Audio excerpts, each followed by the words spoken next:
நம்ம தாய்ப்பால் கொடுக்கறத வச்சு தான் சீராக அமையும் அப்படிங்கிறது நமக்கு ஃப்யூச்சரில் வர ஸ்டடீஸ் ஒன்றும் இப்போ இருக்கிற ஸ்டடீஸ் எல்லாமே நமக்கு நிரூபிச்சுட்டே வருது. அதனால் கவனமாக ஒவ்வொரு தாய்மார்களும் அதாவது இப்போ ஃபர்டிலிட்டி கிளினிக் ஒவ்வொரு இடத்துலையும் இருக்குது இல்லையா, ஒரு குழந்தை பேர் கிடைக்கிறது அவ்வளோ சிரமமாக இருக்குது. குழந்தை பேர் கிடைச்ச போது அந்த முதல் 6 மாதம் வெறும் தாய்ப்பால் மட்டுமே நம்ம குழந்தைகளுக்கு கொடுக்கும்போது அது ஒரு பெரிய வரமாக அடுத்த ஜெனரேஷனுக்கு அமையும்.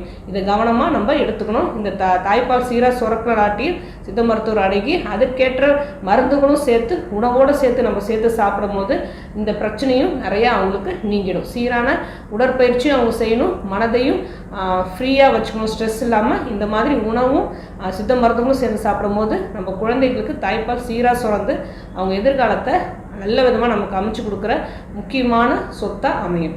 ஆரோக்கியமாக வாழ்வோம். வேறு எதை பற்றி பேசணும்னு நீங்கள் நினச்சாலும் சரி தாராளமாக கமெண்ட் பண்ணுங்கள். உங்களுக்கு எந்த நோயாக இருந்தாலும் சித்தா கேரை அணுகுங்க.